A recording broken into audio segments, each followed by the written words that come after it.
ইউনিভার্সিটির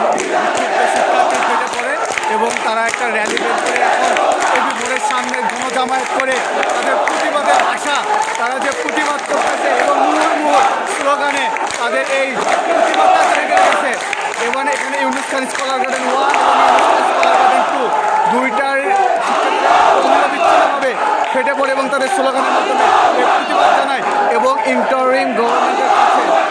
তাদের দাবি দেওয়া জানায় যেন খুনিকে অতি সত্বর গ্রেপ্তার করে